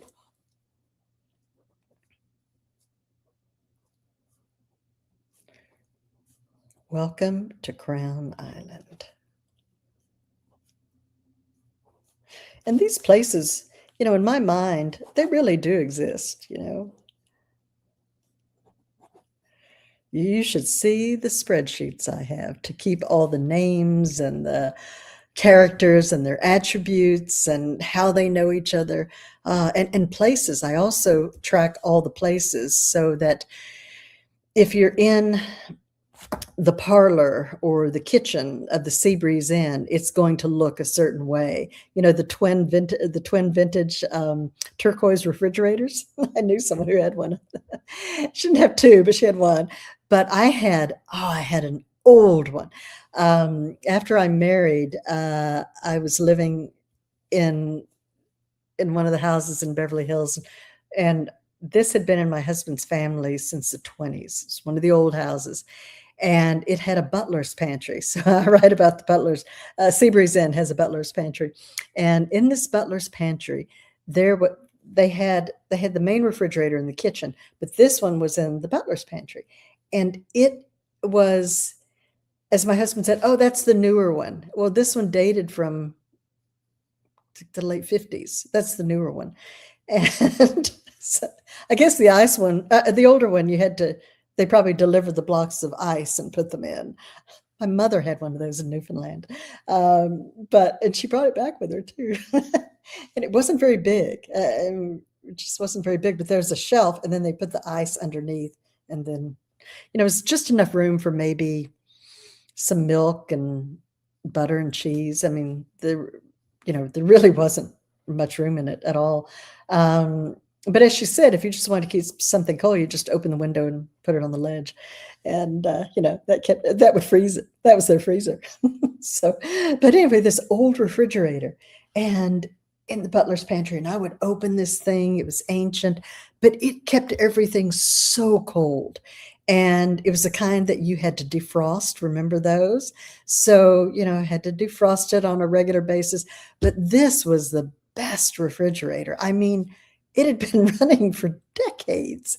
And, for all I know, I don't, that house is sold, but for all I know, it's still going. Who knows? Who knows? Oh, the vintage looking one. Oh, and we had one of the old O'Keefe and Merritt stoves, which also makes an appearance in the Coral Cottage in vintage red. So of course I had to go on and type and see what colors it came in. Same thing with the Chevy that's in, it's a particular shade of red. So, that's another thing I had to research and go on and see what colors did they come in at that time. And my son, who's the car aficionado, sometimes helps me with that. He goes, "Oh yeah, search over here, Mom." And so he's good about that. So, to Kim. Okay. To Kim. So yeah, so even the little things that you think maybe just came out of my imagination, a lot of times they do, but a lot of times they are drawn from some real life adventures. So Kim, here's your book. Here's Beachview Lane, and there is your book. Welcome to Crown Island. So thank you very much, and you're getting a couple of bookmarks. I'm going to sign these, one for Hepburn's Necklace and one for Seabreeze Inn, and I'll throw in some extra ones there too for you. So again, thank you all. This has been such a pleasure. I really enjoyed it, and I will keep the signed books up there for as long as I am around and I have stocks. So I can, if you've got something special that you want, just reach out, let us know, and we can probably help you. We don't have a magic wand, but I do have a magic pen, so we'll do the best we can. Hi, Linda. Oh, from Ontario. Yeah. Yeah. Canada has my mother and father lived in Newfoundland, St. John's, for several years. And then I worked in Winnipeg. Used to go into Toronto a lot to see my Sephora client there back in the day. And I've got friends from Toronto as well. Visited Montreal. Ski. Oh, I love to ski. Oh, I usually fly into Vancouver and then go to Whistler from there. Just love it. And I think I'm going to take my family there this summer. Take my son and his wife and granddaughter there. So we're trying to figure out which one. I want to visit Banff. I've never been there, and I'd love to go there, but I'd also like to go in the winter. So, but Vancouver, I think they might want Vancouver, maybe one of the islands. I don't know. I don't know. Yeah, but she has family from Canada as well. So yeah, I just, I think it's just beautiful. I was on it's on the East Coast. I was in Boston. I drove up through Maine and then crossed over there. Andrews, St. Andrews. Oh, there goes the memory. but but I think it was St. Andrews, and it was gorgeous. And I went into driving through the forest and getting out and walking through them, and the bay. Oh! I was in that bay. There's a bay. Oh, what's it called? Linda, maybe you know. It's the one that just absolutely empties out, and I think twice a day, right? And it just absolutely empties out, and you can walk on the ocean floor. And I mean, from there you can see. I think you can see Nova Scotia, but I had never seen anything like it. I was absolutely amazed. I mean, it's like you don't want to throw the murder weapon in in that water because tide's gonna go out and over they're gonna find you. So so yeah, that was just Bay of Fundy. Yes, Bay of Fundy. Thank you, Rosanna. I'd never seen anything like it. I was absolutely amazed. And there's a scientific explanation. But anyway, that's for another time. Thank you so much. Thank you all for being here. Rosanna, Kim, Linda, whoever's still here, Lecha, Sarah. Thank you all. Thank you all. This has been so much fun. And we'll put this up on YouTube. And so if anyone missed it, they can go back and have a watch. So thank you so much, everyone. Have a good night. Bye-bye.